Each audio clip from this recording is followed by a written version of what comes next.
Okay, we'll start with Westborough then. Okay. So the Westborough Addition Street improvements, Shane, get it started. Hey, Westborough, the information she provided to you, and hopefully, I apologize for my voice, hopefully it lasts the evening. I think it's, I like it. I like it. It's appealing. Take fun and pass it around. Westborough, you have an info sheet that was provided in your thing packet, provides some of the history and so forth. Obviously, we had the resolution on the agenda last week, which was tabled. You had the petition that was submitted, that was prepared, which you corrected and submitted, found to be sufficient. You had several questions.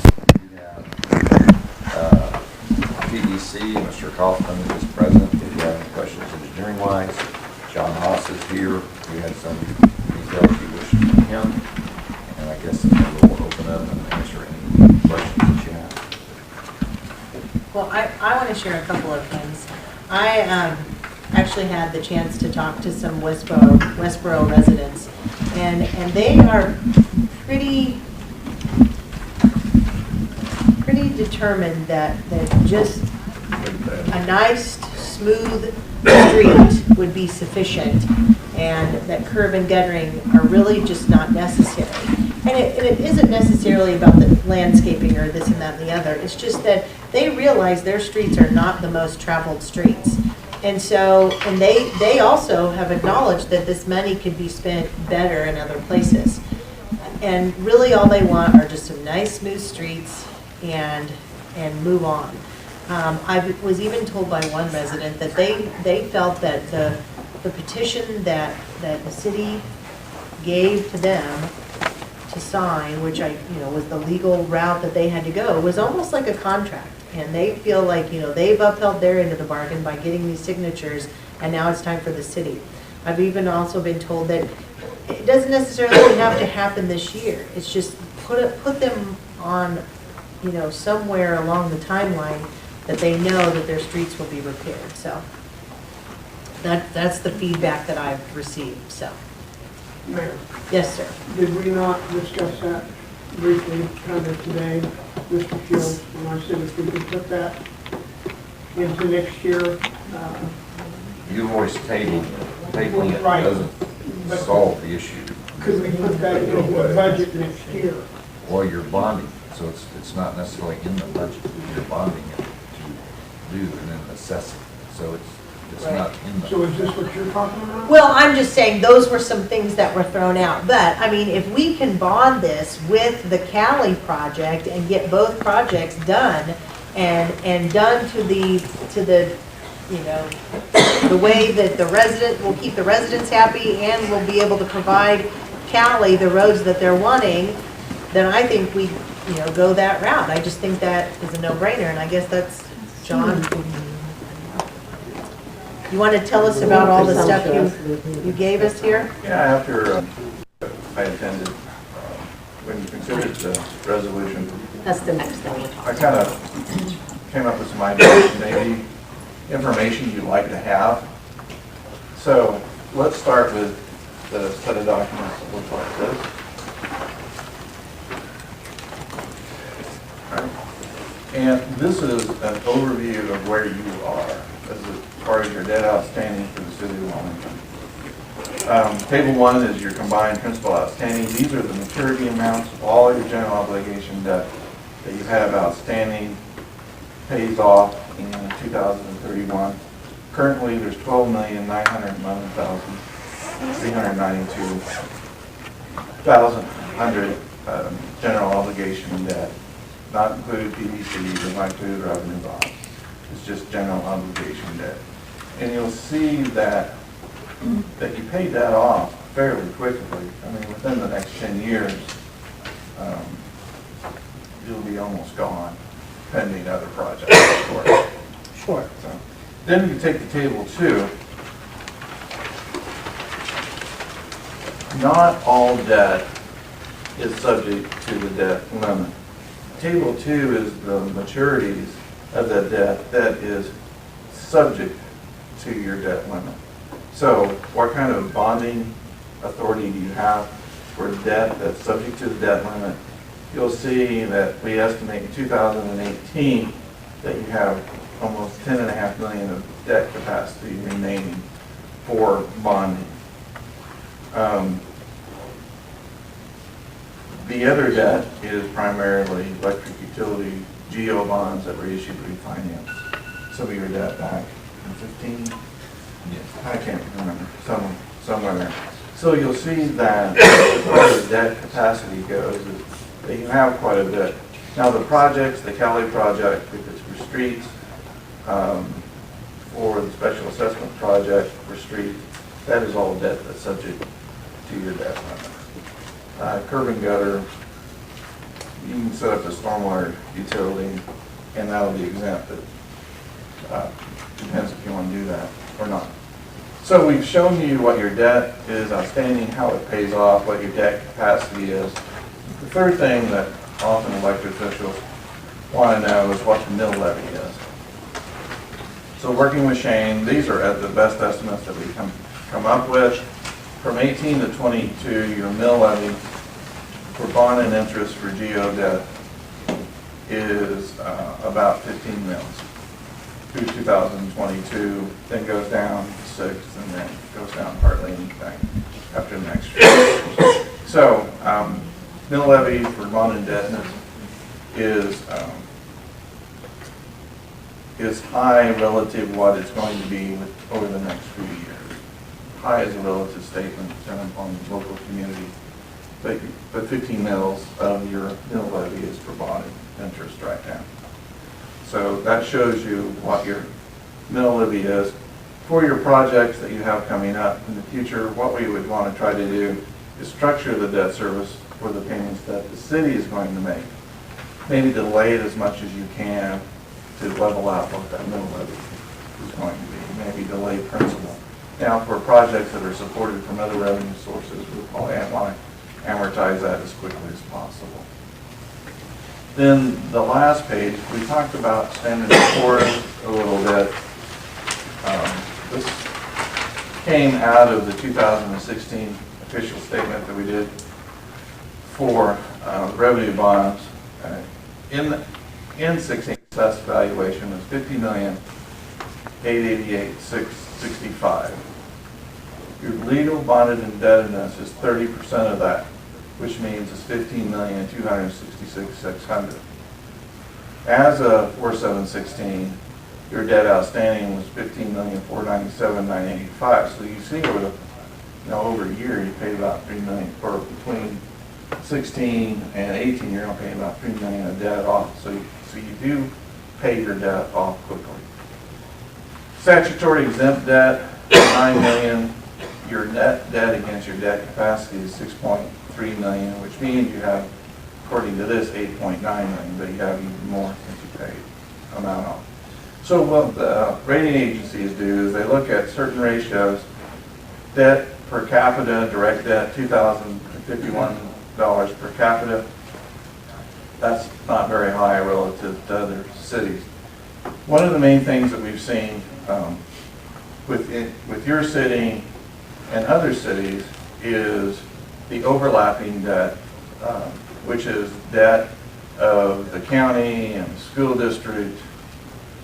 If the hospital had GO debt, would be your portion of the debt based on the assessed valuation ratios. So almost $22.3 million of the school district and the county debt is also being secured by taxpayers in the city of Wellington. I'm not sure that's a fair analysis. I'm not sure what ratio of debt is secured by the state of Kansas. Everything kind of, school districts have sold a lot of debt over the past 20 years. But then what you have is direct and overlapping debt of almost $38 million, which is $5,000 per person. So your direct debt as percentage of equalized assessed valuation is 30.45%, which is really pretty good. I've given you kind of a scorecard that's really very good. Direct and overlapping debt as percent of equalized assessed valuation is 75%. And the only comment I wanted to make was we don't want it to get to 100%. When you have debt equal to your assets, Yeah. That's not good, but you can't help it. You're only a third of your total, of that total number. And net debt against the debt limit, which is really what's only being paid or paid for by the mill levy, is only, where'd that go?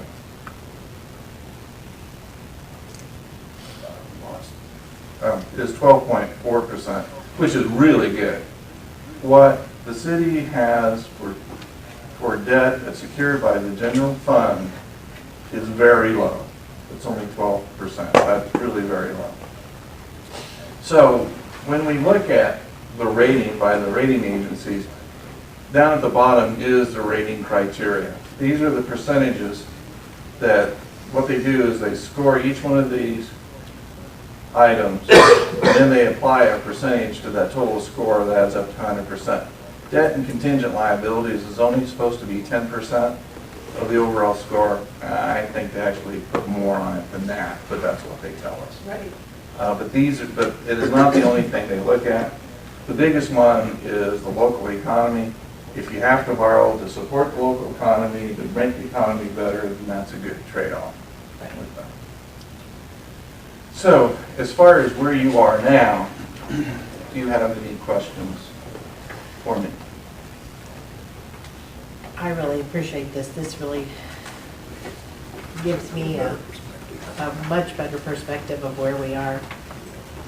So, The reason for my question is, assuming all the things that we have on our plate, and we're not going to get them all done this year, but Westborough, who knows what's going to happen with the raw water, the Cowley County, airport, hospital, who knows what all that is, but all that's on our plate. And that's why I wanted an idea, and thank you, this gives us a This good doesn't idea of where include we're any at. of the hospital bonds. This does not include hospital. No, that's the Public Building Commission, revenue bond, and then But we know Yeah. who pays. Who's- What's going on, yeah. She's not against us.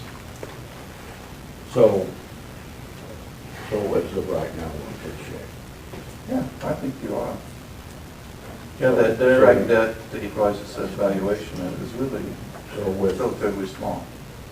the Westborough, and we say we combine Westborough and Cowley, the streets, and we're talking, then the high end, 2 million, is that what we agreed, somewhere in there? well, and 1.5 to 2.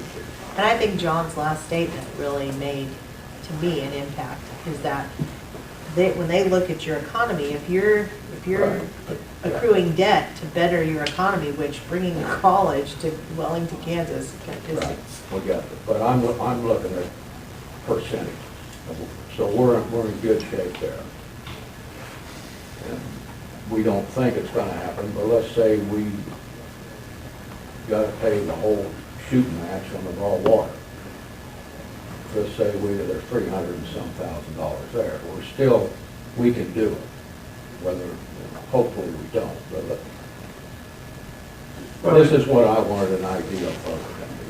Well, the raw water issue, you probably get a loan from KDHE, is probably what we would recommend.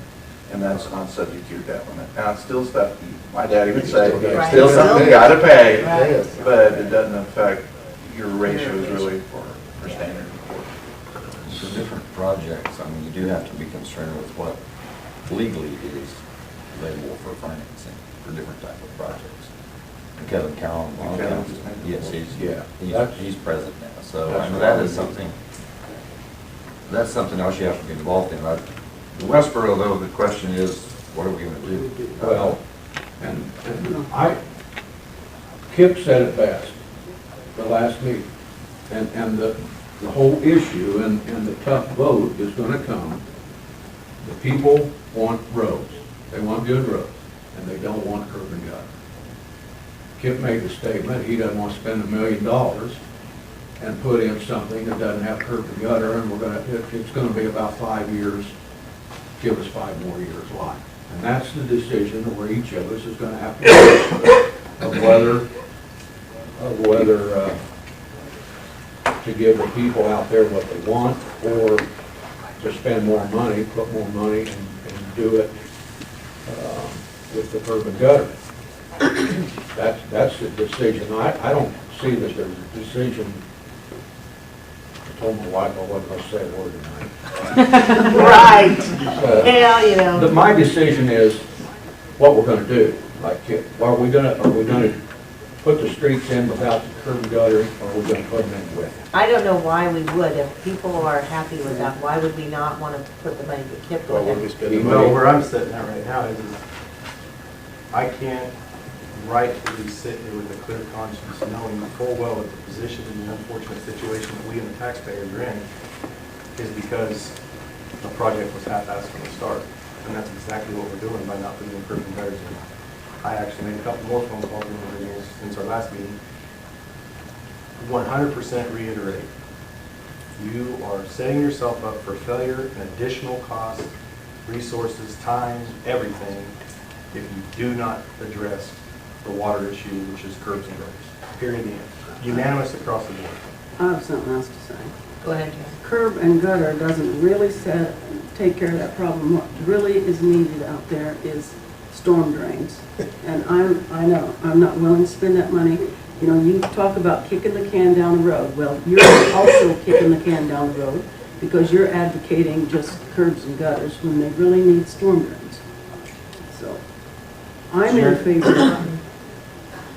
favor of doing it the way the petition's read, because I feel like that is a commitment that the city made, To those and residents. that was the decision or the consensus of this group when we first started discussing it. Yeah. And yes, we know there's going to have to be more maintenance on those roads, but everything that Jeremy's department does takes something away from someone else. And they're so you know, lightly it's just traveled. like, Yeah. they're not traveled. So, Jeremy, does the curbs and gutters address that issue? The drainage, Not as much as storm drains. I don't, I'll say it would prevent you from having your standing ponding water. We have the grade basically to get it moved off the streets and out of the streets. The storm sewer is really going to help during the higher rain events. It would just help get larger volumes of water out of there quicker. But the curb and gutter will, get your streets dry. And the issue isn't necessarily the precipitation or how it falls, it's that it stays there for a long period of time. That's where the issue falls. Yes, that. So and the fact that you have curbs and gutters is head and shoulders more important than storm drains. Not that, in a perfect world, we'd like to have them all, but as long as you can keep from having the standing water, and the rest, the way that I understand it with regards to the conditions of the streets and the issues is not necessarily so much the amount of travel, but the trash service that runs through there and having the weight of those trucks compounded with standing water is where the issue really can come from. Is that correct? when the water gets down into your base, it gets soft, and then you take a large load over it, it's going to flex. The more it flexes, the more it's going to pothole and break out. So the end product is, according to what you said last time, it's about 5 years difference. We were just talking about that, and Trevor said there's really probably not a lot of scientific data that is going to prove a life. I was Just guessing. Because nobody does it, right? well, That's not right. Yeah. no, I mean, there's roads. It's just hard to compare and do a study on that. Jeremy, what did Blair say when he was here doing his road study? What did he say about that area? That area, well, it needs new curb and gutter, and it needs full depth reclamation. Start over with new streets. Anybody that does road work, they're always going to recommend curb and gutter or storm sewer. Now, typically you get into storm sewer when curb and gutter is not going to be adequate for whatever flows you have, or if you have open ditches.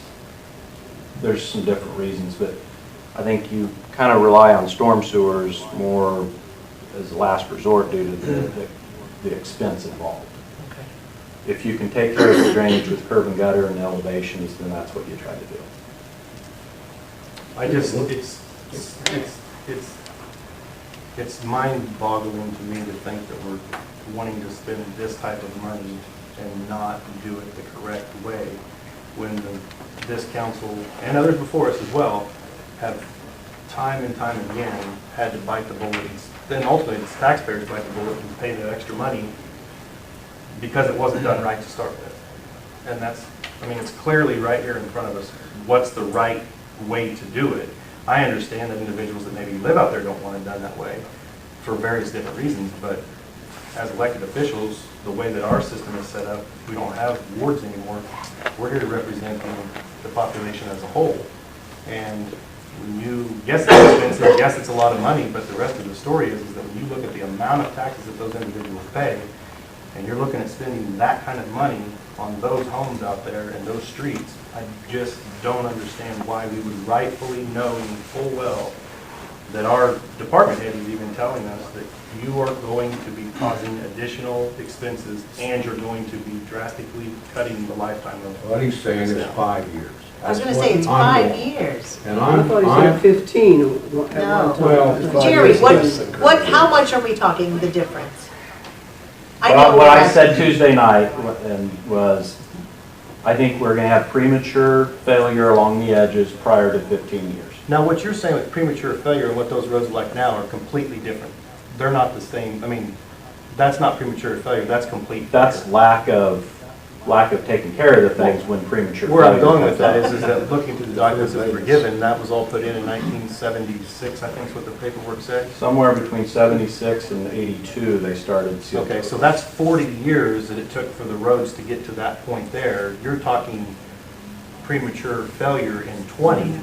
I would like to think that, the technology that we have today, if we're gonna spend $1 million, that if we put the same amount of lack of maintenance into them, they're still gonna be in a better position than they are today after 30 years. But we can get significantly more time, which, I mean, if you're looking at it at just 5 years from a physical standpoint, and he's given 20 as a lifetime of it, well, that's a pretty large percentage of 5 years of 20 is a pretty large percentage. Well, if we got 40 out of this, we're gonna get a hell of a lot more than Yeah, that. exactly, but we can get a. I agree with Bill, and we got 3 votes here to do it the way it is. It's gonna be up to Jim and Kelly, because we know where you're at.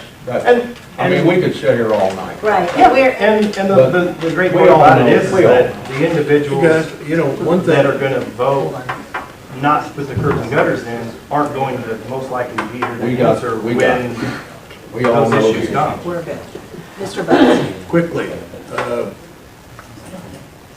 we're spending $250,000 or $300,000 more to get curb and gutter to last 5 more years. If we spend $1 million for 15 years, it's the same as spending $1.2 million for 20 years. You see that if the same amount of money is involved, I don't see what the big deal is about this 5 years. If it's maintained and serviced as best we can. Give the people what they budget. want. He's already Give the people said what that they he want. wants. Give the people what they want. Okay, and the other thing is, you know, we're talking about a neighborhood. They want it done a certain way. They realize, they acknowledge they don't have the traffic. And then we're also talking on the other side of town, we have this amazing opportunity to bring a lot of people into our community. And that's where the money, I Needs to think, go. should be going. So, I mean, if we're gonna be spending a lot of money on roads, I think we have a tremendous opportunity, so. All right, I'm with Vince. I'm with Vince. I think we kind of know where everybody's on this one, so, I guess we'll So be, I'm understanding the consensus will be to bring the petition and resolution back to you at the next regular meeting. yes, sir. Take it off the table. And let's get her done. Next meeting. All right, Mr. Haas, thank you. Thank you But very don't go much. too far. Thank you. Good job. We're gonna need you. All right. Well, hang on. Okay. Shoot holes in the bottom of it. What was that, Mr. Said Edwards? it's like being in a boat in the middle of the ocean and shooting a hole in the bottom of it. All right. If I may, Cowley College, Dr. Riddle is here now. The purpose of having this on the agenda tonight is to gain some idea of your consensus of the governing body as to, obviously, the Cowley College development. And that would eventually work into a developer's agreement, which we would negotiate with Cowley College. The one issue there is the streets, so we need to gain some consensus from you of what your intent is. Obviously, the streets can be either public or private. Private, obviously, I mean, the cost would be, there is a method to assess the construction cost if they remain private to the college. If they are public, obviously they're a public street, long-term maintenance, everything else comes into play. If they are public, it is considered or can be considered, you make the call, whether it's a main traffic way. Legal opinion is that it would qualify as a main traffic way, therefore it can be assessed 100% at large to the city, or obviously if whatever your desire is, 50-50, 80-20, whatever kind of divide that is. That was the purpose of having this on the topic, was to gain some kind of type of consensus from the council, what you wish to do. Dr. Riddle is here, their firm Engineering is here, they have some ideas. I think now they're ready to let you see some of that, but the bottom line is we need some type of idea from what your consensus is of what you want us to negotiate. Shane, can you further explain the main traffic way? Like, Perhaps Mr. Cowan could when define you say that. that, I think 15th and Washington. Right. That's Kevin what- Cowan is our bond counsel, and that comes into play in the legal definition, so. Yeah, you get the hot seat, buddy. Welcome. Thank you. A main traffic way by statute is any street or road that carries heavier traffic in areas of concentrated activity. So I have no doubt what you're describing is probably a main traffic way. It's one of the main thoroughfares, but it's probably broader than that. If there are areas of town that at certain times are going to carry a lot of traffic, and at other times maybe not so much, those can still be main traffic ways because, again, you have kind of concentrated activity and heavier traffic at those times. The other thing that I'll point out is it's an interesting statute when you designate a main traffic way. It is a legislative finding of the governing body, and that means it is unassailable, essentially. You can't be challenged unless you act arbitrarily, with no reason at all. If you have a reason for making your legislative finding that it's a main traffic way, the statute says that's it, it's a main traffic way. Can't be challenged by anybody, essentially. So that's kind of the framework that we operate under. What's the rationale? How do you get there how do you get there to call it a main traffic way?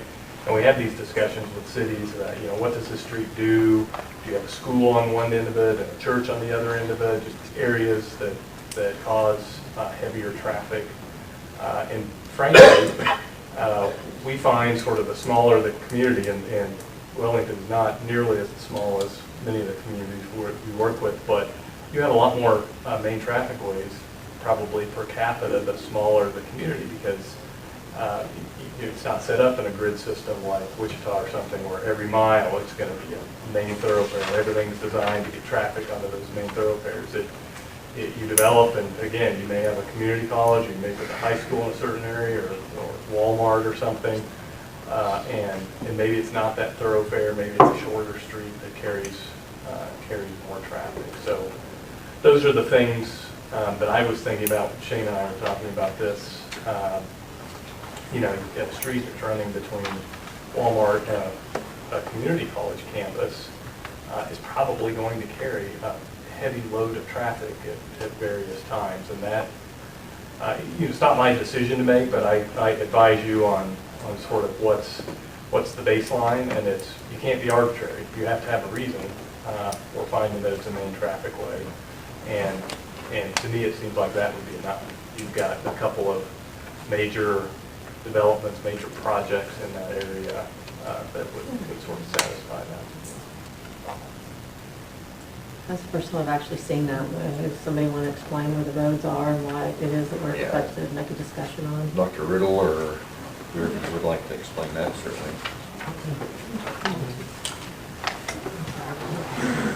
The drawing on the left indicates the final development plan that we put together, which, so this is Walmart here.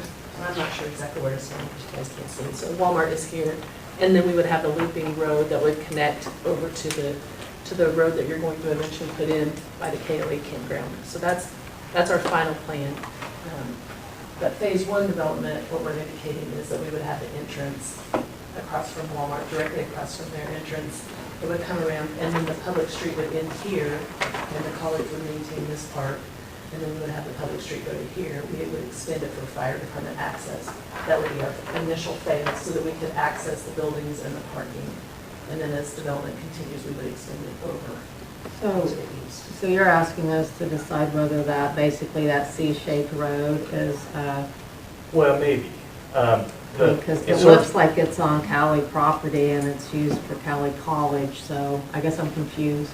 It depends on where the development agreement negotiation goes. If the city wants to pay for all of it, as bond counsel, I was thinking in terms of, well, what sort of street is it? How do you get to authority to issue bonds for a new street? And, we were just talking about street improvements.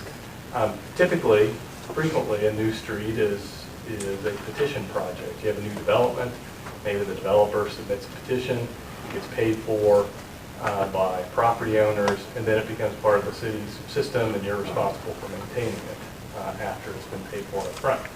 A main traffic way would be a city at large type improvement. You're saying this is important enough, it's going to carry enough traffic, it's going to be a city street, not a private street, and we would finance it city at large. If you move away from that and you think, well, as part of the negotiation, maybe we'll have Cowley Community College pay for part of it, maybe through special assessments or something, then we're talking about a different statute.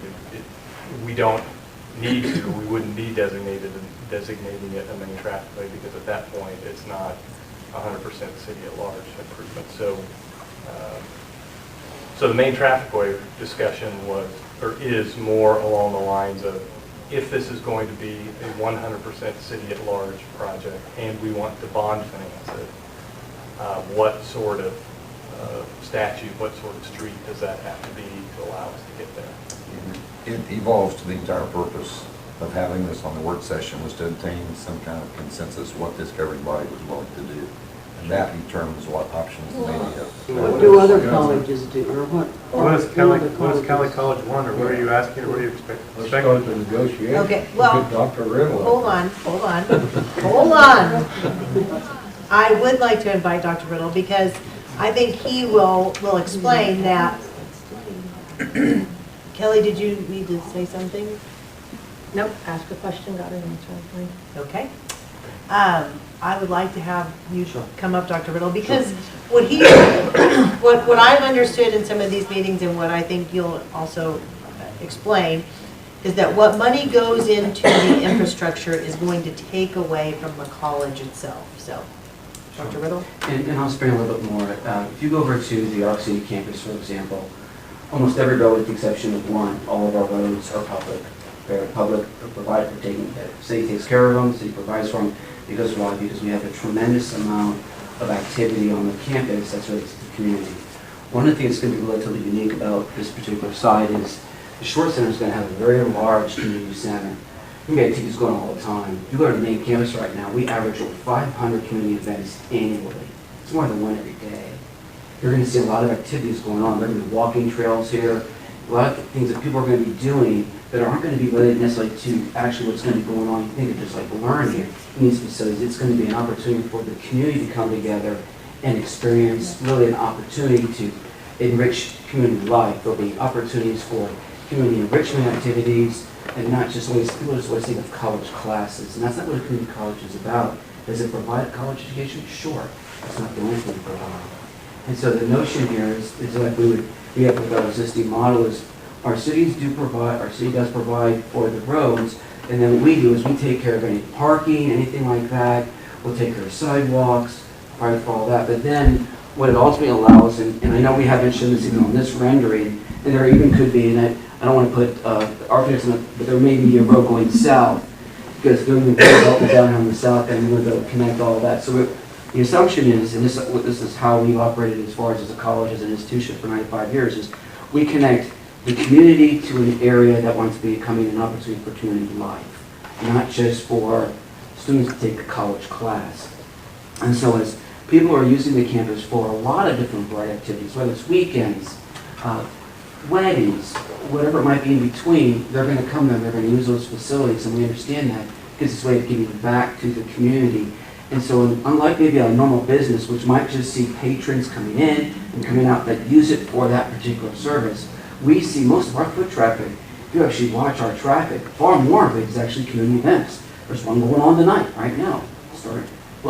It starts here in 22 minutes, and that's, for us, it's just all the time.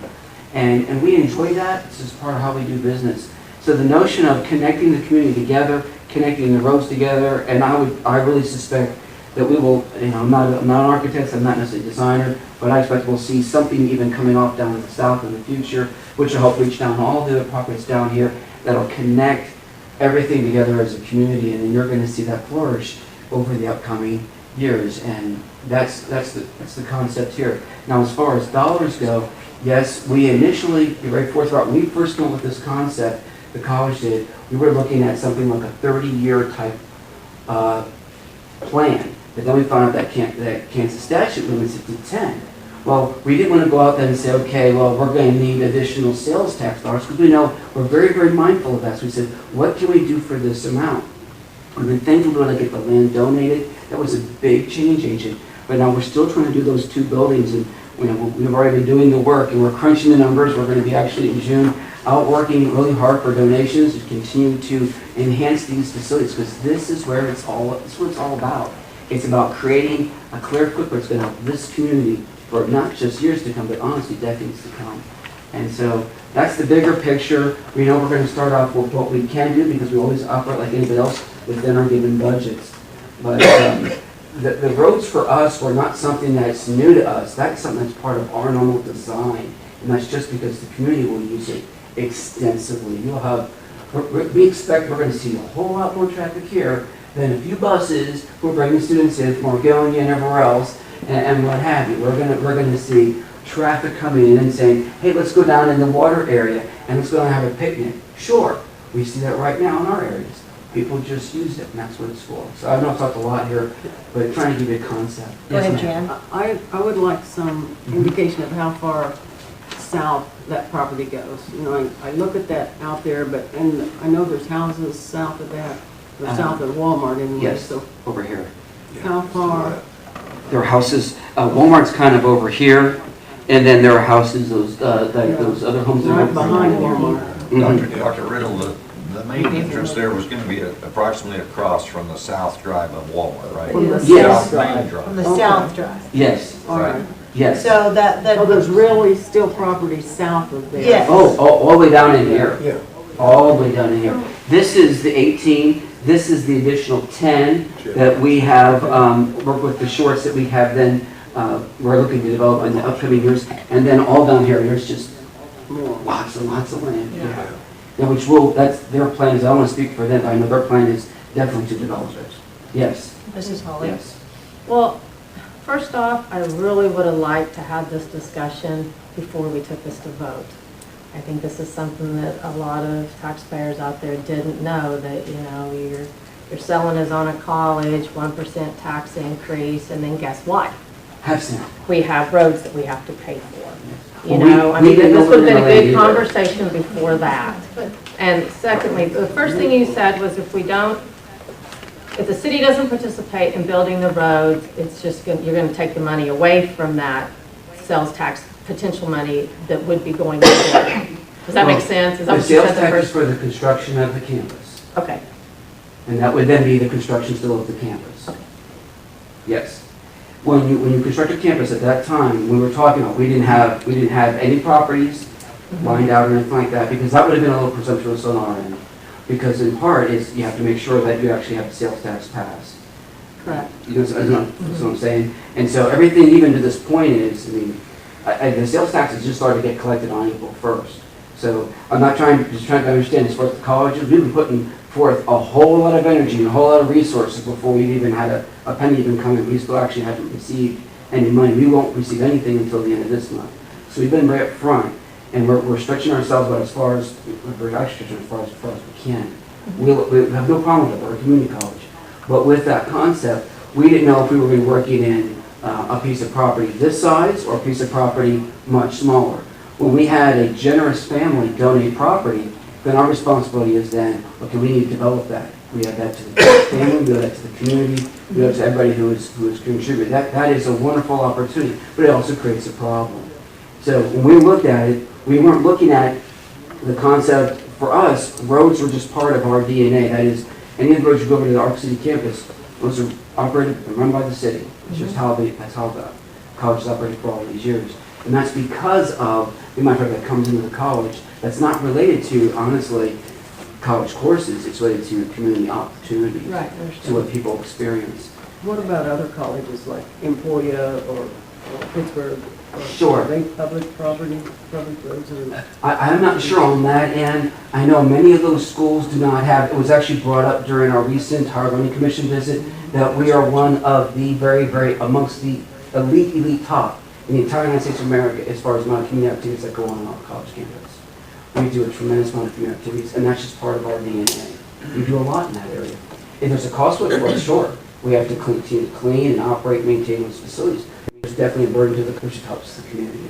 So you have to kind of weigh that up. So you want to say, you want to go tighter on then community opportunities, you want to allow the community to use it as much as we can actually allow it to use it. And that's always that component, because we have a for-profit business, they're going to say, if I'm not getting any money out of this, I'm just not going to let you guys hear.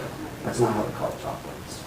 Well, and that's just it. I mean, I think Dr. Riddle has clearly explained that this isn't just another business. This is a partner in an opportunity to grow our community with the partnership that we will develop with Cowley College. This is not anything anybody in Wellington or Sumner County has ever had the opportunity, and I truly see it as an opportunity to ever have to deal with. And we should be thankful and excited about this development. Mr. Butts first, and then Mr. Wetta. Just a quick question. You mentioned that the sales tax was actually going to be used to do the construction. It's for the design of the campus, yes, sir. Okay, and also there was just recently a bond issue, was there not, that was just sold? Was there a bond? The college took out a bond. Correct, was sold That's right. immediately. Yes. And we have A+ ratings as far as on our... So that was just money that went into the...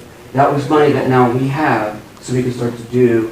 Oh, it's for this project? Absolutely. So you're borrowing money as well as we're borrowing money? Oh, yes. Oh, yes. His taxes will pay off the bonds. Correct, but that's great for him.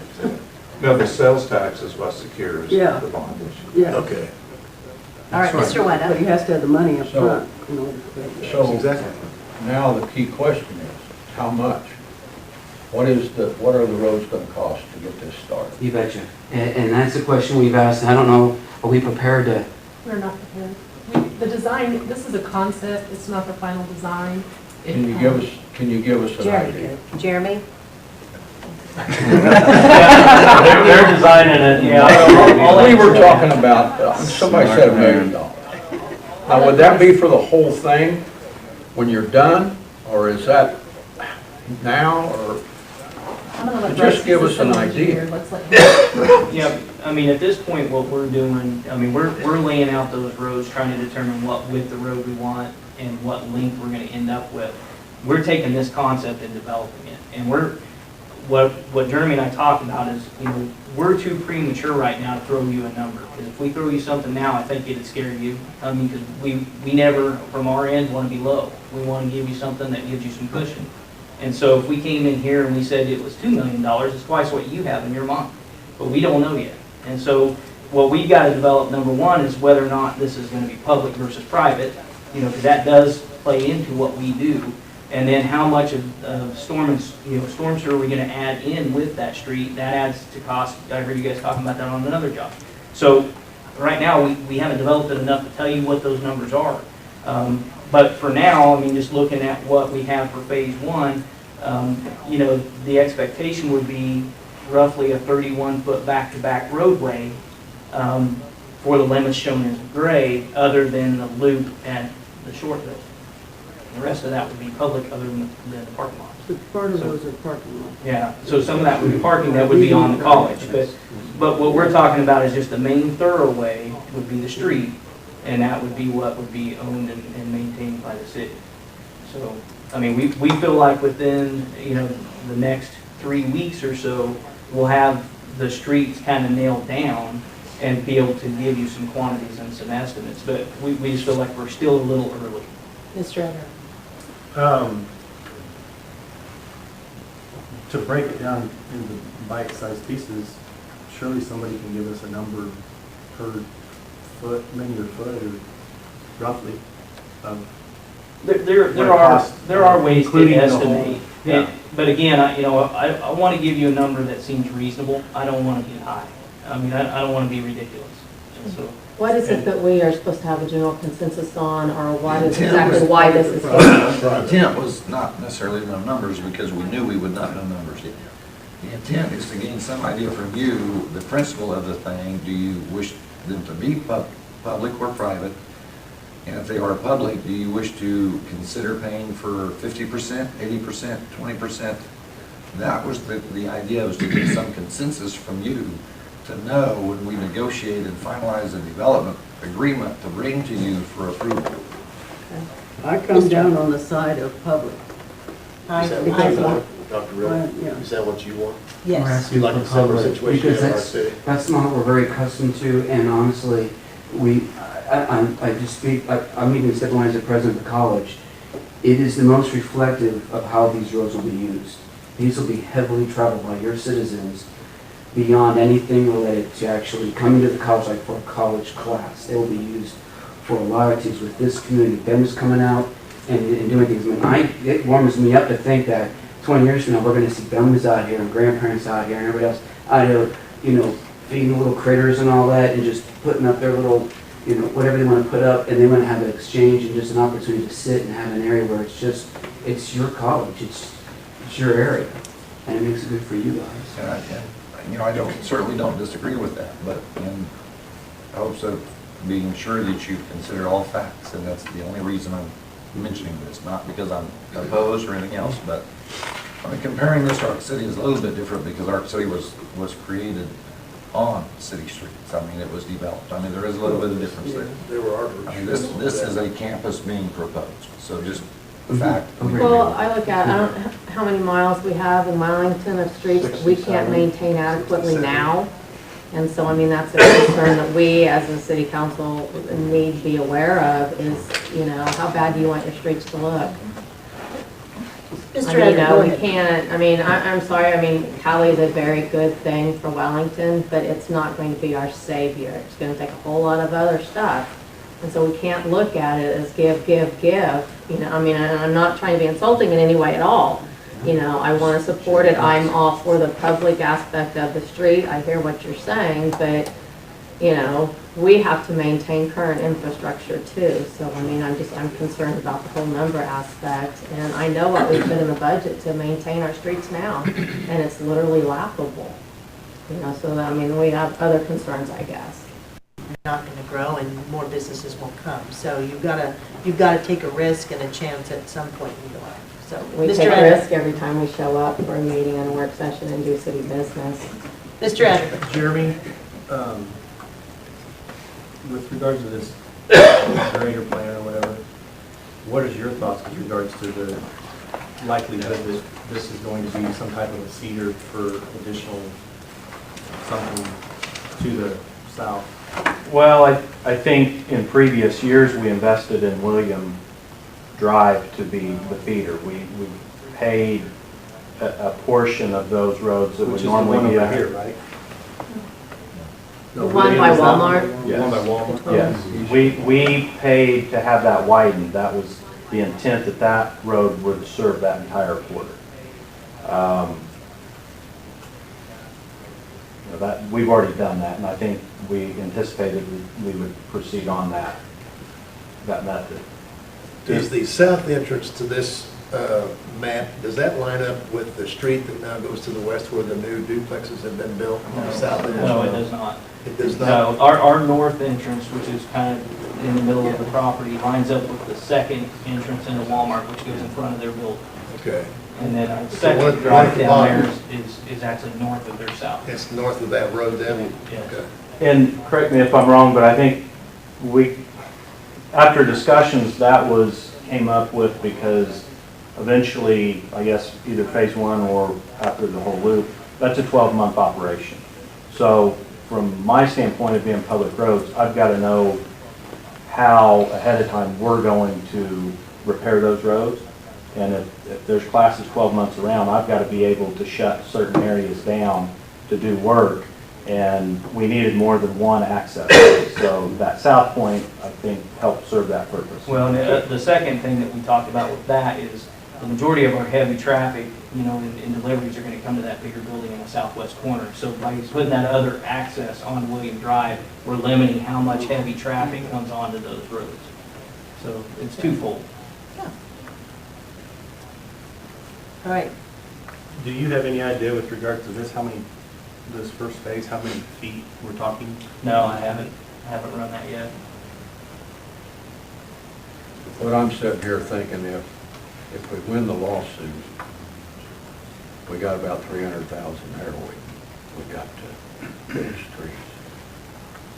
I'm just thinking. well, I don't see that the two. I mean, are- I think that we can give a general consensus on the public versus private or whatever, but there's no way you're gonna get me to start bargaining or negotiating percentages that the city's gonna pay until we get numbers, where I'm not gonna put ourselves in that position again, where we approve something and have no idea what it's gonna cost the taxpayers. It's going to be 2 weeks before we vote on it. Number one, you're not approving anything here tonight. But if there's a consensus that you're willing to cover 100% of these streets, that's something I wanted to know. But we don't, what I'm saying is we don't have a dollar value to that, so, I mean, is it just out of the goodness of our heart I'd say because three- we're happy about it 300,000. that we picked 100,000? I mean, I gotta take spending taxpayers' money a little more seriously. And I agree with that, in looking at the taxpayers' money. That's why the dollar amount doesn't matter to me. If you're willing to do 100%, that was my thing. Thinking of, okay, are you willing to do 50/50 based upon the principle of the thing, 100%?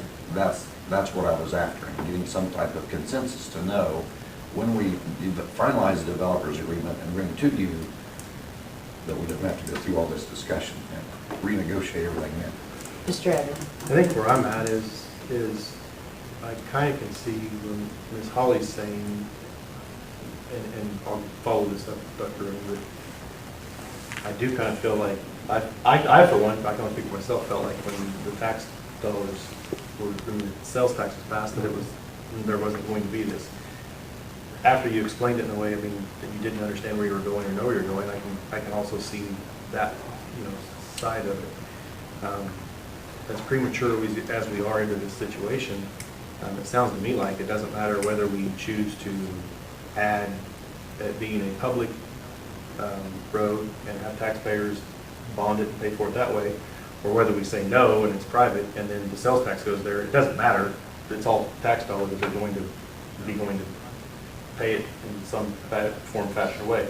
So even if we say we're going to do 50% of it, and they're going to come up with the other 50, the other 50 is going to just come from the sales tax or some other revenues. I mean, you're robbing Peter to pay Paul, so to say, so. The other 50 would come from the other 50 would come from the sales tax, countywide sales tax. Sure. Or the 50 would come only from the citizens. My feeble brain is doing it this way. We got figures on Westborough. And I'm gonna add 300,000 more if we do this together. Just, if the whole thing was $1 million, off the top of our head, the last time, guessing, then 300,000 would do that part. That's the way I'm looking at it. Well, That's Jeremy, probably how much not. was, But how I'm much like- was it to do Lincoln or Harvey, which one runs out past the cemetery? Lincoln? Well, Lincoln was, I believe, 1.1 million, and it's about a mile. concrete with some storm sewer. So $1 million for a mile, so we have roughly a mile worth of road out there? Is that That's what that- about what B Street was, wasn't it? Something like that? Well, that was just a mill and overlay, that was That's true. quite a bit different. Vandenberg was, I think, 1.4, and it was a little over $1 million, and there was storm sewer. So you're talking a little wider. mile road? Of concrete, that's what we've been running, about $1 million a mile. But Jeremy, we're not talking about concrete on this, are we? Right, I don't think so, I think we're talking asphalt. But I think, Asphalt's I think what we all need to realize is we're sending a very, very big message, whether we pick to go private on this. And I would like to acknowledge Stacy Davis and just, Stacy, I know, I'm putting you on the spot, but there are other developers, as we have been talking, that are looking at how this all goes. Yes, yes. And clearly, if we're willing to meet a partner like Cowley College more than halfway and say, you know what, you're investing in us, we'll invest in you, what other developments will come along with this, so. Can I ask you, Ms. Mayor, can I ask you to expand on that as far as we're sending a message? I mean, we sent a message loud and clear when we voted to approve the college and the sales tax. I mean, that is sending a message loud and clear that we want Cowley here and we believe they're good for an environment. So how would saying, I mean, that we want it to be a private one maintained by the college send negative? I mean, I guess I'm not really seeing. Because, clearly what Dr. Riddle is saying, not just to benefit Cowley College and their students, it's a development that's going to benefit our entire community. I mean, how many of us have ever tried to have a large event in Wellington, Kansas, and we have not had a place to hold it?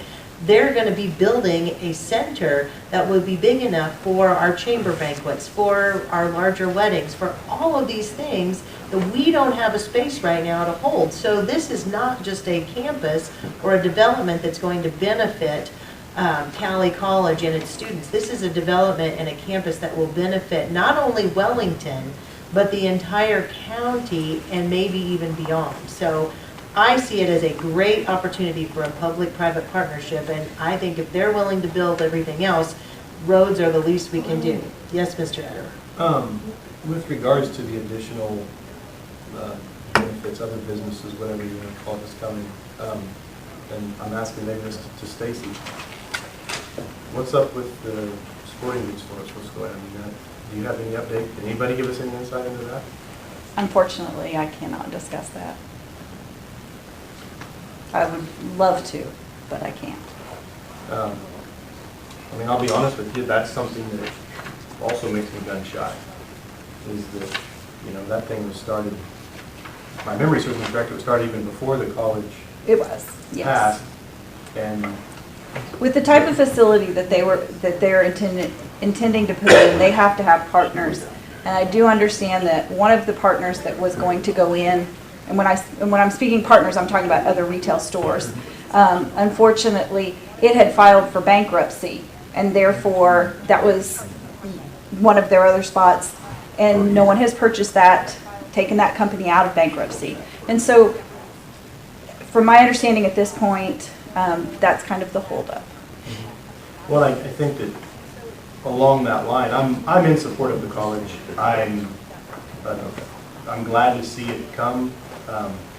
Being raised here, there was always the rumor, there was always the, you know, Wellington had an opportunity at one point to get a college and they didn't get it, and, you know, man, we wish we'd had it and we would have been, you know, all better. Well, it's that the people voted and they voted for it. But if you look at the timeline with regards to, and some of the things that were that were thought with regard to the positive of the colleges is that it's going to bring business to the community, and that started prior to the vote, and then here we are after the vote, and there has been no activity. It would make me question. There's no really going to be? I mean, what is the additional collateral business or additional business going to come from the college? Because one would think that that would be an easy fill if somebody backed out. Now that we got a college, boy, that would be an easy fill. And that's, I'm just thinking. And those are things that our office is working on, but there is development going on across the other side of the road. It's in preliminary stages, and there is development conversations happening with the city currently. So those things are coming. Yeah. You know, we're having to take property that is not ready for the infrastructure that it needs as far as, it's not as easy to just throw a building up, you know that. So those are the things that are being played out and worked on right now. So there is development coming. Mr. Wetta? Okay, I want to get back to the $150,000 homeowner. We're going to spend $1 million out in Westborough. And we're going to, let's say, going on, I know it's perfectly on mark, $1 million. But Jeremy, I'm kidding. Did I say that? What is this going to do to a homeowner that has a home worth $150,000 per year? What's this going to cost? Well, our estimates would be, if you look at the table 1 that we had, we're doing about a city large portion for Westborough would be just under $1 million, and the mill levy would be about 1.5 mil.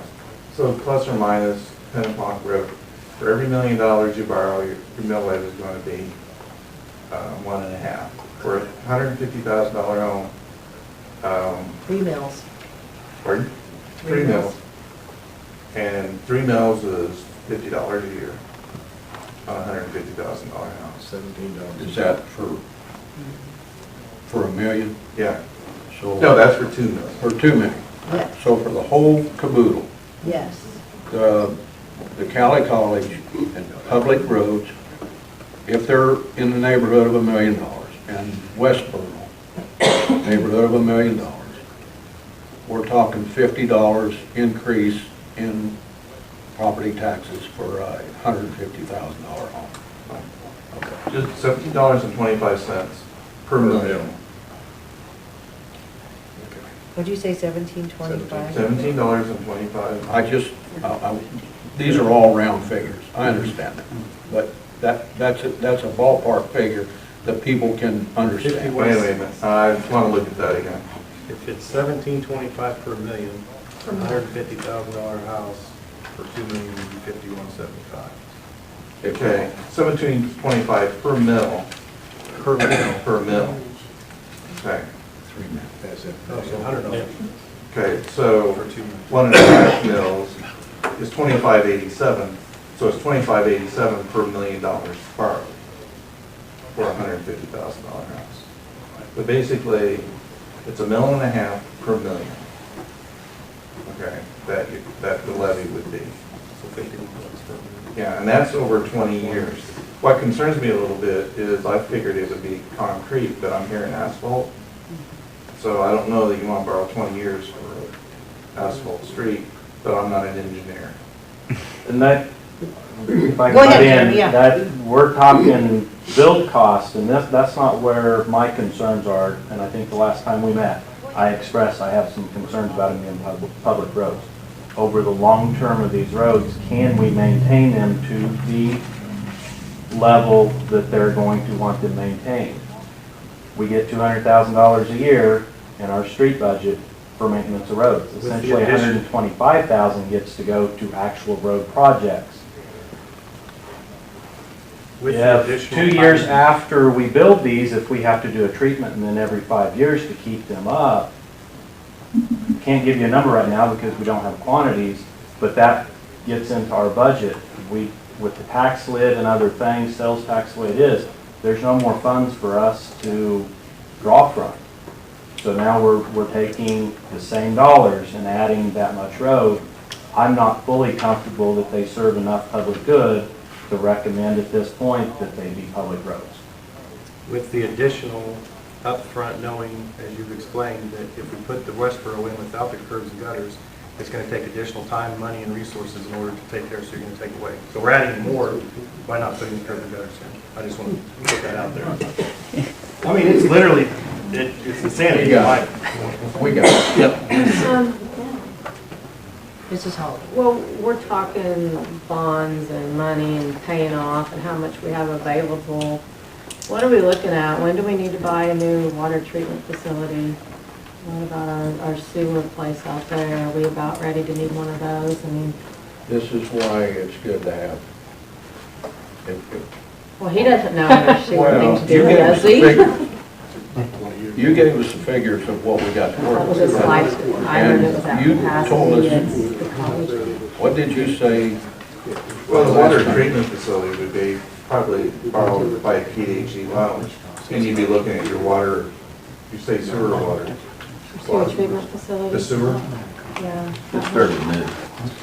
Do you have a CIP plan also in your agenda time that addresses some of the future projects and some of the studies that are proposed to be able to answer that specific question more on the water plant than sewer plant? Sewer plant's fairly new.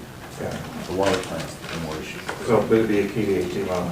But this, But that's still money out. this It is absolutely is, but But it would be on. by the sewer. Okay. because with what you've given us a good idea of what's coming, we're gonna put a lot of debt out there. If we end up having to do all this stuff, and I'm all for this. But we gotta look at where the other things, like you're bringing up, the different things that are coming up.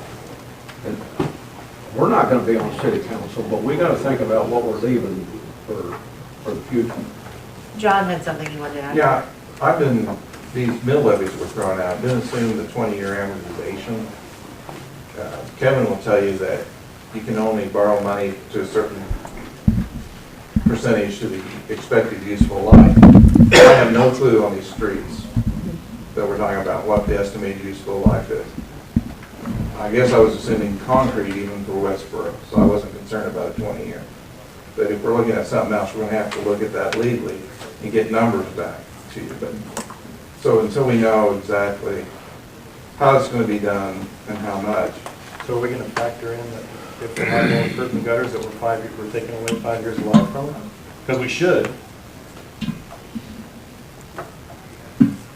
All right. I don't know if so- that's a legal analysis or not. Well, this is why it's a good thing we tabled this, because we got a lot of other stuff.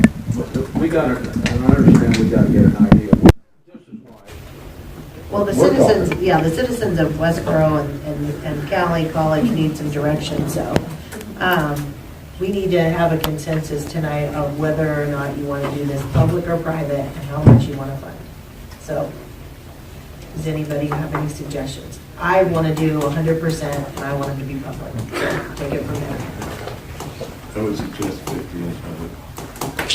I would go along with 50 in public. Go along with what? 50% of the cost in public. Public roads. Public roads. And 50%. And you know, if this is successful and it develops the city, there'll be more taxes coming in anyway. I mean, that's the hope, that other businesses will develop out there and there'll be a bigger tax base. I agree with that, Kip. I mean, to your comment regarding the development out there, I understand what you're saying. But I do know that if I owned a fast food place or a clothing place or a shoe store, especially tennis shoes, and I had 800 kids going to school next to me, I'd want my business right there. So that's the minute that shovel hits the dirt, I see more things happening for Stacy and company.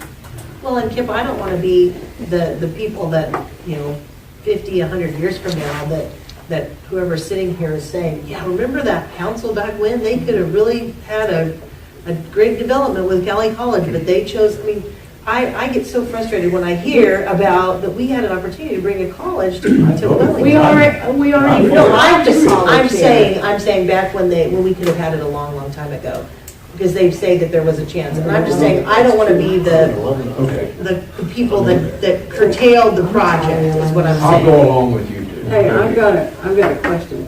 Yeah. I remember, I remember a person saying in our council meeting that if you could get concrete within 10% of asphalt, that you were better off doing the concrete because of the maintenance. And so, where's the price of concrete? No, we're not there. I mean, you're correct. I mean, concrete is preferred, but the cost difference is sometimes up to 30% more. 30%, well, at the time we were The doing initial that Lincoln cost. project, Yes. It was- And oil prices oil might have prices been higher. dropped considerably since then. Yeah. Which has, Oil prices. prices, yeah, it's dropped So, considerably. isn't there some kind of clause or law or something that requires that? Okay.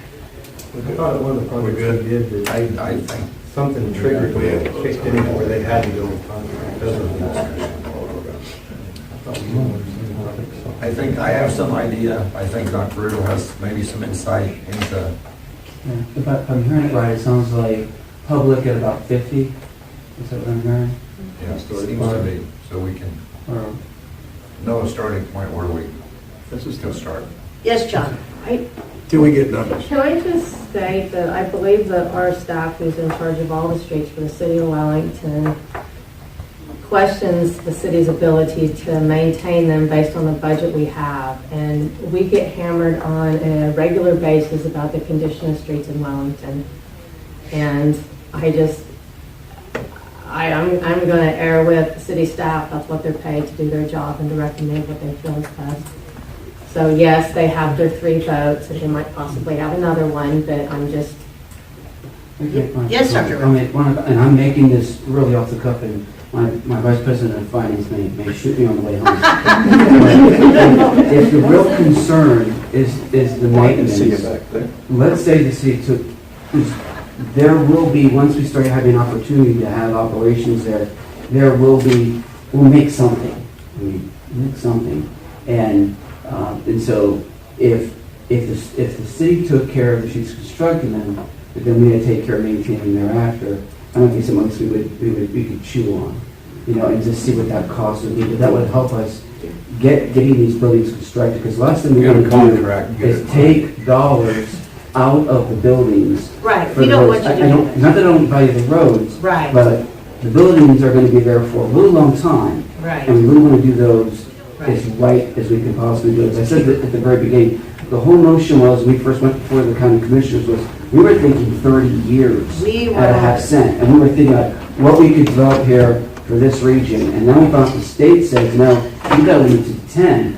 We had to immediately change the scope of what we can do. So we're trying to make every dollar, like everyone else is, stretch as far as we can, because we know we want you all to be proud of the facilities. We all want your children, your grandchildren to be proud of the facilities. Right. For sure. That's all I'm saying. So, No, you're fine. You're great. And I think that is that gives us at least a starting point that Shane and Jeremy and the rest can go from. So, all right. Go somewhere. John? What I was going to say is that the college passed a bond issue, which is supported by the sales tax. Kevin can proceeds from that bond issue pay for the streets. Maintenance? No, for the construction, if the college ends up paying a portion of those streets. I believe so. Okay, so we're I'm putting Kevin on the spot. Okay, then if it's an agreement that the college is going to pay a certain percentage, then they have a choice of either building out of the bond proceeds, either building streets or building buildings from that. Or is there a way that college can pay their share over time?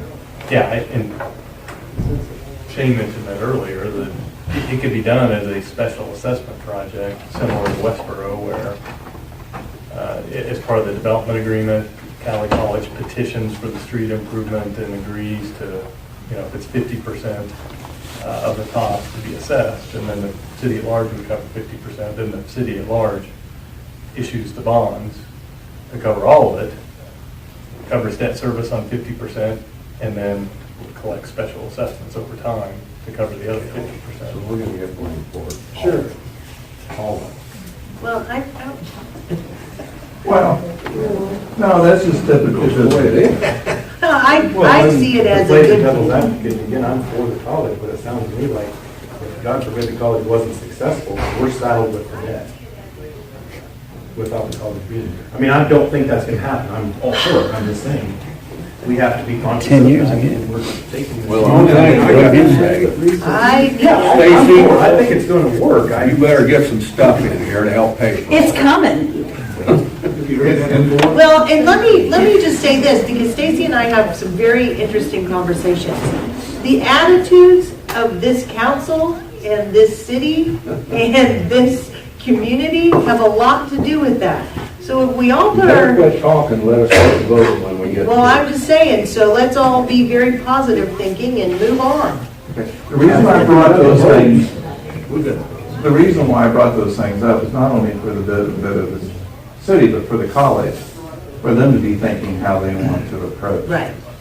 their funding. And where's it going to come from, or how they're going to pay for it. And that- So if it's going to be a special assessment, they'll have to have their engineers, like any other petition, submitted a design and a developer's agreement, and you'll approve it or not. Right. Okay.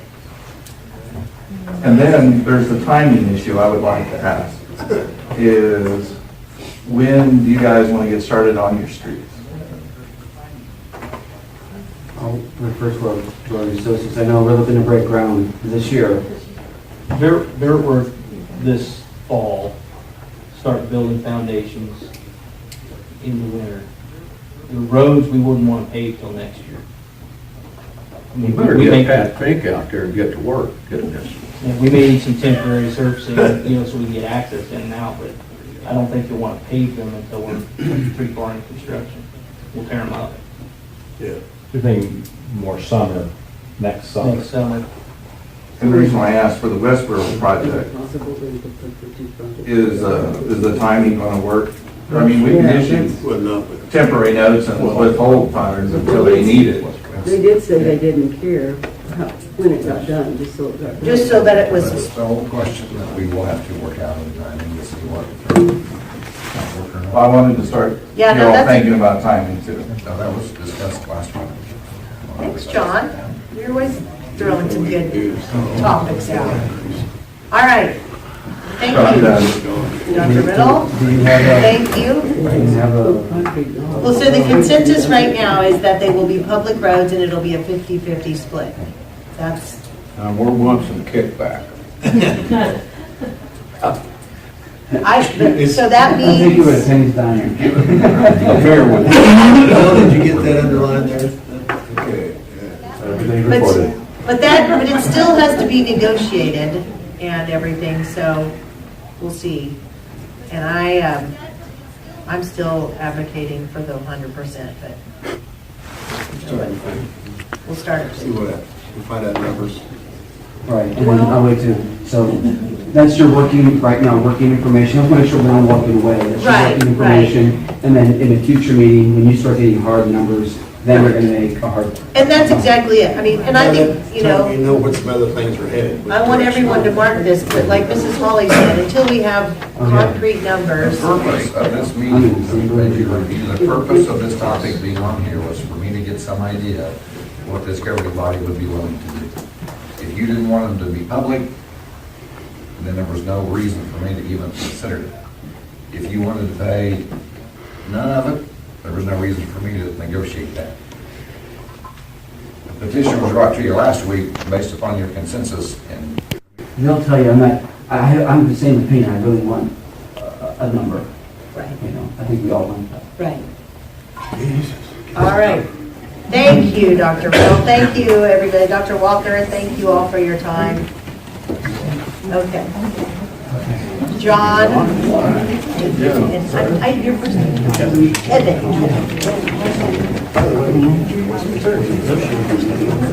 Kevin, how do you spell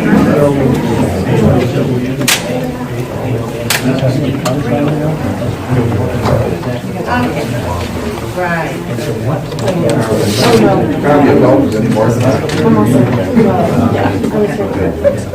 Get out of here, I'll think of something.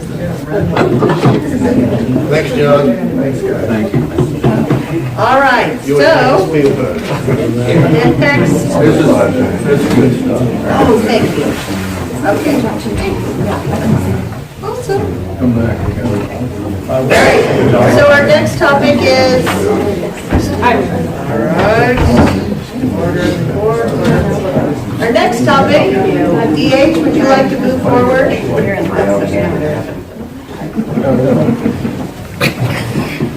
Is the golf course clubhouse, so I will let Shane take this on, and Mr. Bellis. the golf course clubhouse, as you know, has been a project that's somewhat been pending for several years. It usually cost higher than estimated or originally talked about. It's kind of been on hold.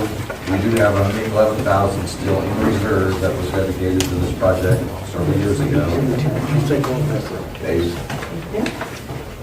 another possibility, proposal to perhaps renovate the existing building and be able to address the ADA restrooms would be something that has been discussed now with the effort and with the idea that it could be done within the funding that's available. So with that idea and being able to address the ADA issue, I think it's worthwhile to at least consider and see whether we want to move forward or not.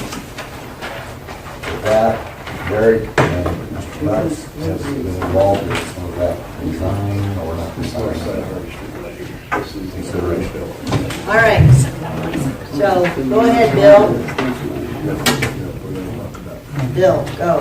All right, hey, this is, I'm going to keep this very brief, but Derek and I have been talking at length about some things, and I think we have come upon the conclusion that with everything else the city has going right now, maybe we should completely table and or forget about trying to build a new facility at the golf course. It is, we had a contractor, licensed contractor, go through the entire process, bid process to get the building built. It was going to come in at somewhere in the neighborhood of $750,000. We have at best a third of that money that we're accessible to. Frankly, finding the other $500,000 seems somewhat of a daunting task. And so with that said, we got to thinking, why not go back and just try to reuse or utilize the existing square footages we have in the clubhouse in a different way. So the drawing you have in front of you is basically kind of what we've come up with. And we've also taken the help from David Herlocker, the architect, who's also working on the college. And he has expressed interest in helping us to mainly just to design the proposed restroom expansion, which you see in the middle of that drawing. What we're doing is repurposing that square footage. That area right now in the clubhouse as it stands is where Derek's office, where the club repair room, a storage room, and also a mechanical room housing furnace. We intend to move the office area and storage area back to the other side of the building where the actual restrooms are now. The plumbing that supplies that part of the building is all shut off. It's going to have to be completely redone. So rather than redoing it there, we would consider just plugging at that point and moving to a new location that's centrally located in the building. David Herlocker, as I said, is going to design some design work for those restrooms so they'll be ADA compliant and up to that spec. We decided not to increase the footprint of the building. We just would like to spend the money to bring the building to current. For example, obviously new restrooms. We're going to basically gut the interior of this building, as most of it is freestanding anyway, repurpose the building, or actually go to a man-made stucco exterior. We would like to put new windows and doors on the building, which will increase the efficiency by tenfold. Update the furnace and heating and air systems, both of which are fairly new. They just need to be kind of, as I said, tuned up. We would like to obviously enclose some areas that are now wide open, again, in an effort to control the space. For example, there's a huge vaulted ceiling in the old part of the clubhouse building. There is not 1 inch of insulation in that building. We have to build the ceiling across insulated where it's controllable. We also intend to, we have a bid from a company to put a metal roof on the building, which means that we probably will never have to worry about putting another roof on that building. That would, by the way, match up to the other 2 buildings that are there, the pavilion. And we also have in this project plans to reskin the old cart barn, which is the building frame of that particular, of the cart barn is solid as a rock. It's an old Butler red iron steel building. The skin is falling off of it. I think it was built in 1960, if I'm not mistaken. That part of the project, maybe I misunderstood, is not within the funding that's available? Not at this point. Not at this point. We are, the cart barn is not a part of this discussion. It's for future discussions. And to give you an idea of why would we want to go from the plans that we originally had for a new building, which encompassed 4,000 square feet, back to accepting 2,860 square feet, is the fact that we have some future plans down the road to maybe enclose and the pavilion, which right now is an open air area. It's, what is it, Derek, 50 by 60? Very good sized facility. It's bigger than our clubhouse.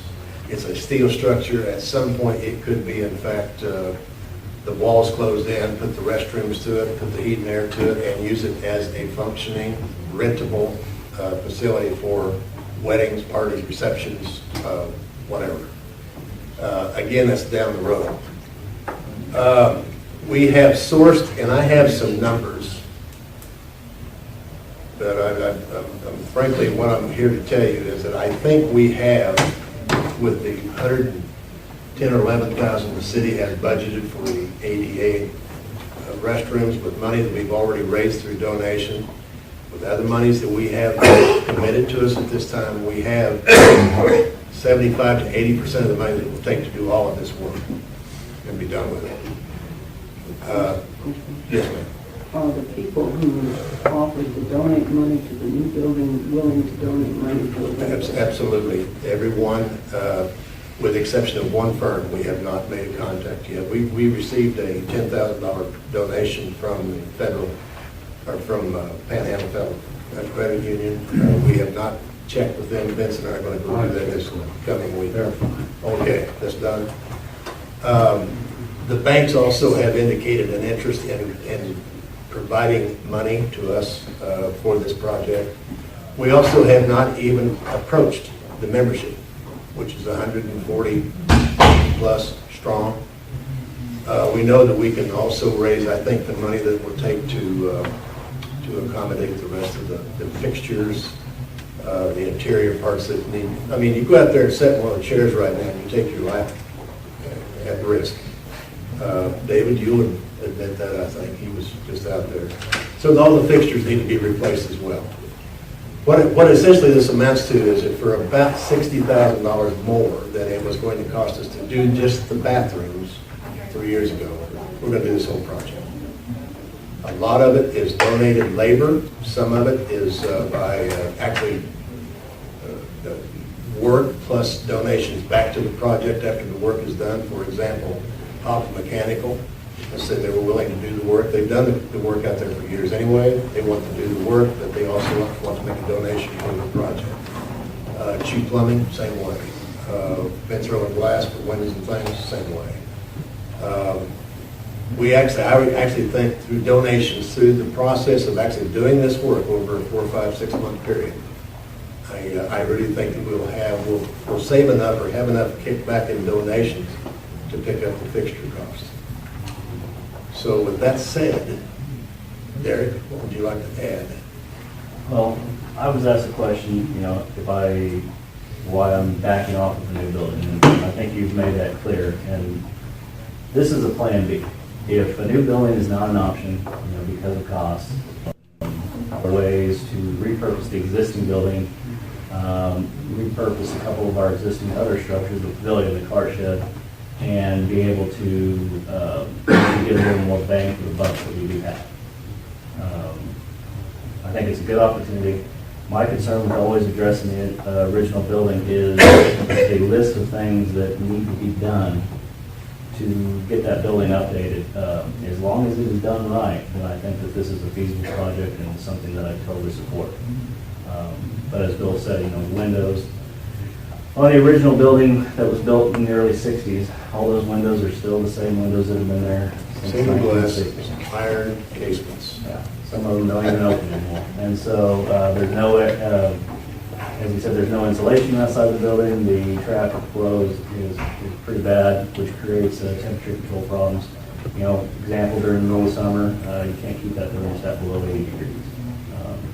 It's not a comfortable retail environment, either for our customers or the employees for that matter. So as long as those things are addressed, then this definitely has some potential with the additional phases addressing the other buildings as well. One thing I should tell you is, first of all, this work, if I'm not mistaken, Shane, this has to go out to bid. Yes. We will provide a list of specs for any and all contractors that want to bid the project. The one licensed contractor here in Wellington that wants to be responsible for this job will also provide a bid. And I think you'll find when it's done, he will win by a long distance, because we know pretty much, we feel like we know where it's going to be. These local trades and or business people are not going to give a Wichita concern the same type of discounts. So we know that when this thing is in, we have the bid openings, we'll know exactly who's going to be building it, and frankly, will be all local people. The method of this would be bid to a general contractor. Correct. That general contractor would be responsible. I mean, when you talk about donated services of donated, I mean, everybody, they would be operating under the general contractor. And that City contractor will attorney. have insurance, bonding. Discuss that with the city attorney. Yes. I checked with the engineering department today. Richard included me in on all of the aspects of a portable office or a temporary office building, what we have to do there to comply with ADA as well as restroom facilities, blah, blah, blah. We're now searching for a source for a building that we can rent for a 3 to 4 month period. That would be easily done. There are companies in Wichita that do that. I think we've got most of the items covered that we'll need to do.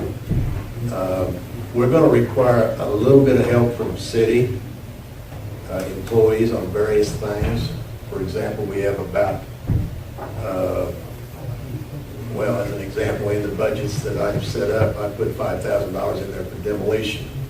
We have approximately 1,800 to 2,000 square feet of concrete that needs to be removed. It's 50, 60, 70-year-old concrete. It would make great riprap or backfill or whatever for any city facility that needs it. I would hope that we might be able to use city equipment to do that, break out and haul off, things like that. In other words, I've got $5,000 budgeted in there, but I don't think we'll ever spend that money. And by the way, the contractor we have involved in this is doing this for nothing, no fee. All he's asking for is to pay the insurance and the bond, should it be necessary. It would be bid out. That's correct. So he would have to put a price on it and then forgive the price, forgive the bill. Well, you would have to. He's going to bid it what we believe it can be done. If it comes under that, wonderful. That's the basic information. Again, it was presented as being able to be accomplished with the money that's available, and to address the ADA bathroom issue. That's something that, could be an issue. I think Could be a legal issue. So if this gives a means to address that, that's why I thought it was worthwhile bringing it to the council. At the end of that, we would like to pursue and proceed. We'd like to do something, providing the city council approves. We'd like to do it late this fall after the off season. Like potentially tear up into it by the 1st of November and have it ready for next season. That will give us the time to go through the bid proposal, that period of time, and also the bid opening. I think my feeling on it is if it's budgeted and the money's already sitting there, and this addresses, my main issue is the ADA. Absolutely. And it's nice to hear that they all, as I said all along, that they're gonna have donations, to help offset the cost. That's always a plus with any project. And then with regards to adding the, bringing the building up to date with regards to insulation, heating there, windows, et cetera. I assume the structure, the foundation, you talked about replacing most of the mechanics. Somebody's looked at the building, is it worth improving? The only thing mechanically that is, well, first of all, the HVAC is fairly new. There'll be one system that will have to be, we're moving because of square footage for the new restroom, we're moving a furnace out that's an interior type of furnace. We're going to buy one that will function outside, as the other one already is. We have 2 units that we will continue to zone.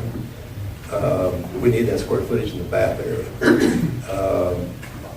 But as far as the structure itself, there's no movement, no bad foundation. We had a guy on the roof today from Wichita who actually said the roof is fairly solid.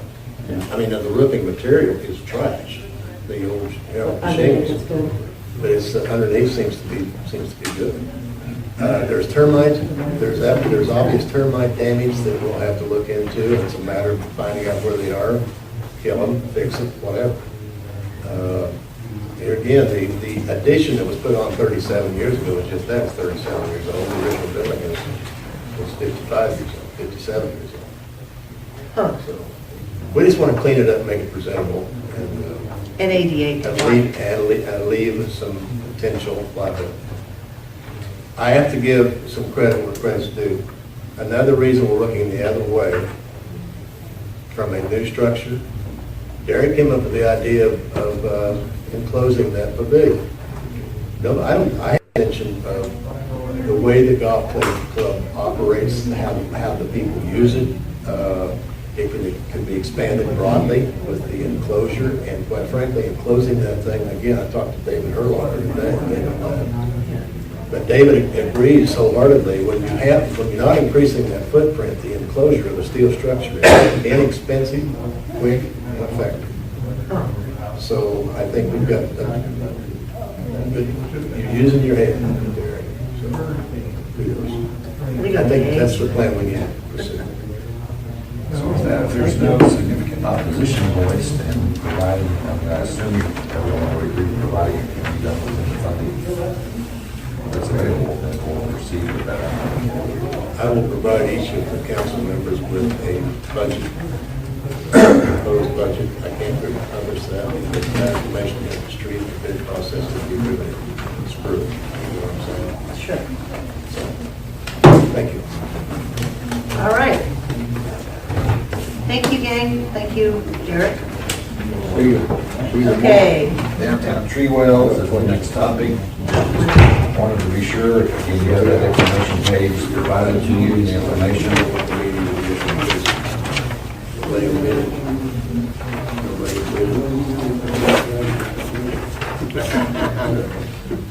Oops, I'm sorry. I would. The tree wells, I am in favor of routing out the trees. The city attorney is not present, but I would, if you're distributing that to every council member, then it would Becomes public record. Get that. Bring it back. Thank you. Batch. I didn't want to put it out anyway. I worked off. Hey. Don't take a picture. No, I don't have a photograph of mine, so. The downtown tree wells. It's pretty good, but. Information was provided to you a couple of weeks ago in the newsletter. We just wanted to be sure you were aware of that. The issue is 16 tree wells have, the trees have grown to the size that they're damaging the sidewalk around the tree wells. So the recommendation is to remove those trees, kill the stumps, plant smaller trees or shrubs in those.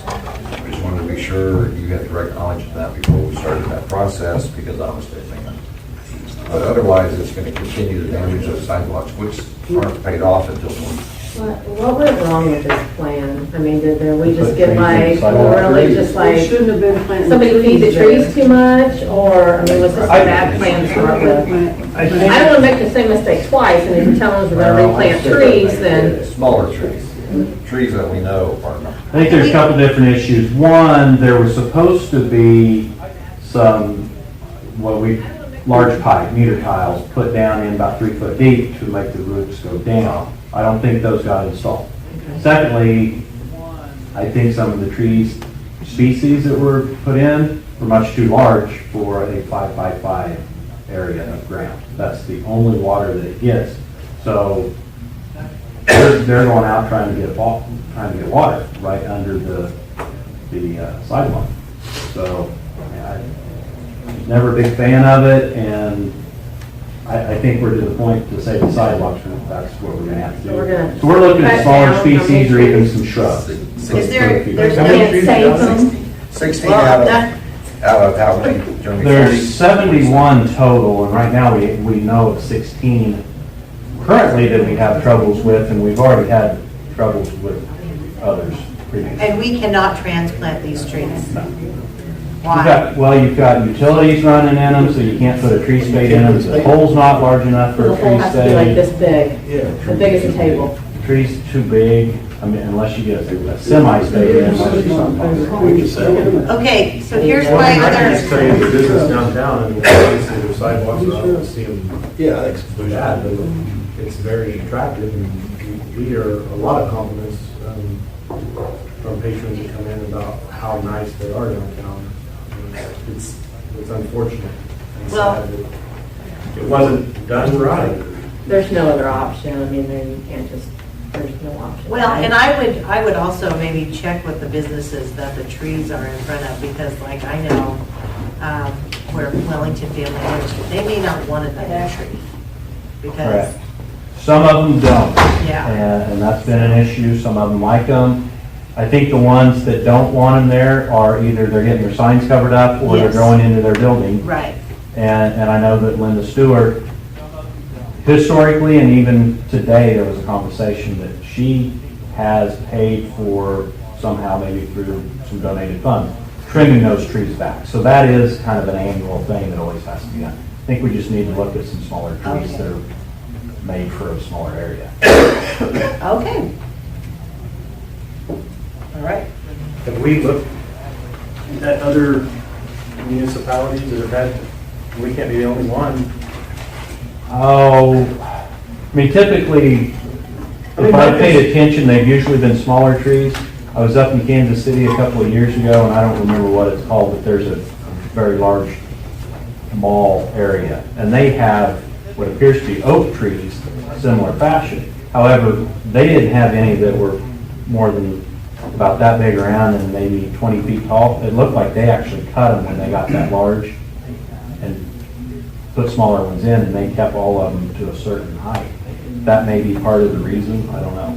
I mean, my concern is that we're obviously staring down the barrel of losing a building downtown, you know, the health of the downtown. I mean, obviously I'm biased because I own a business down there, but, you know, even away from that, we do hear compliments of how nice and neat our downtown is and how attractive it is, and I think that we definitely fall short with regards to marketing that, but you lose your trees, you lose a building, and it doesn't take long, or it's not quite as attractive. You lose the sidewalks, you got people Yeah. cutting too. Yeah. And we've spent, I don't remember, over $11,000 twice fixing 169, 170 trip hazards already. I mean, that's. And not all of that was for trees, though. No, it wasn't. Some of it was normal settling. And not being constructed correctly, from what I understand, some of it. When they did that, I said, this is going to hurry until those trees get there. Yeah. And that's what happened. Yeah. They got the trees. And it's our intent to get some type of tree or shrub back in them. We just wanted to make sure that everybody was aware before you started getting phone calls to work out the trees. The public's gonna lose their mind. And we're only cutting down the ones that we have issues with. We're not gonna cut all of them down and start over. Well, so make sure. We're gonna deal with the massive problems. Make sure if anybody asks who ordered cutting down the trees, it was Vince, Jan, and Bill. Thank you. All right, let's move on. And under the miscellaneous topics, updates, I mean, some of these will just basically give you an update. 1801 East 16th development, you've talked about the other developments in previous discussions tonight. This was on the agenda to update you on. This is the 16th or US 116th Boundary Road, the motel coming soon site, if that keys it in for you. Right. We have been talking to that developer, it's a retail development. We are in, I mean, that has continued to move along on utilities and public works. We've been involved with that. There will be a developer's agreement that will eventually come to you. Of course, that involves Boundary Road, completing Boundary Road to the north property line. A north access road or a road to the north of that development, which the developer seems willing to cover that cost. So that just basically give you an update that is continuing. They're looking at a opening date, they hope, in the spring of next year, late spring, April or May. So just giving that date that is continuing to progress. The road you're talking about would go like east and west behind that property, is that what you're saying? Correct. Yes. Item 2, update KPP, Kansas Power Pool, provided you with the letter that CEO Mark Chesky provided. They have a board meeting May 18th. Certainly, we are waiting on that board meeting, and Mr. Chesky recommended also that we wait and see what happens. They have one vacant board member to position to fill. We'll see how that turns out, whether Winfield potentially Wellington, either one. We did meet, Jason and I met with the Winfield city manager and a new Winfield city manager, and Mr. Collins was present also. We met to discuss KPP. They have some outlook from what they're looking at it, so we have some idea. But again, just an update. May 18th, we'll see when they make the board appointment what that happens. Other than that, it still needs to come back to you at some point for the contract and close. So, item 3, airport manager position. Rick Hamlin, we did appoint him last week as interim airport manager due to some issues and to address some things. We did appoint him interim airport manager. We do have an agreement with Patrick to consult with him for up to 3 months once we have a new person on board to give some transition time. We do have 27 applications received that closed on Monday. 27 applications, we're reviewing those. I'm reviewing those now to narrow that down to the ones with experience. Certainly we can narrow that down, some have none. The intent is to have the advisory board participate in those interviews. They have agreed to do that. We will try our best to accommodate them. It's going to be difficult to accommodate everyone and get all that scheduled. We want to keep that moving. We also want to get that filled as soon as we can. So there was an accident at the airport on Friday evening. Just, again, that was, I think, in the media, so you may have known of that. No injury, no damage to the runway or to airport property. The airplane was disabled. Do have a report from Mr. Hamlin if you want to see that. EMS and police responded to that, but again, no injury and no damage to the property. The fourth item, if I can last that long to tell you about, is the budget capital projects. You have the CIP sheet that was provided there. We are on a shorter timeline this year and trying to get everything done. That's going to create some issues in having work sessions to discuss things. Obviously, we still have the tax lid to deal with. I am working on the assumption that this council would not wish to even consider having to go to an election to increase levied dollars. I don't think the success chance of that is probably not high anyway. So I'm working on that assumption unless there's a consensus here differently. Where that leaves us, we're still working on those numbers. We're finalizing those this week. Obviously, from that CIP sheet, as in last year, there will be significant reductions. There's no way we can manage all the things on that list in 2018. General fund, that still remains to be, see where we end up with that. But again, unless there's a different idea, consensus on the election issue and levy issue, that's what if we are not, we would need to know almost by June 1st whether we're going to have an election or request an election. If not, we're basically on the same timetable as before. We're not needing the final budget approved till August 15th. Yes. That's it in a nutshell. Any questions that I can try to provide an answer to? You probably don't know, but do you have any people who apply for this? I have not checked directly with the city or the county clerk. I asked her to let me know, and she was not informed me of any filings at this point in time. I checked Filing earlier this week and filing deadline is noon on June 1st. You do file at the county clerk's office. No, I filed. General statement for anyone out there interested. Well, I have to joys of being media. I am bound by ethics not to be involved in politics. With that, that's the only updates I have unless there are any questions on any topics.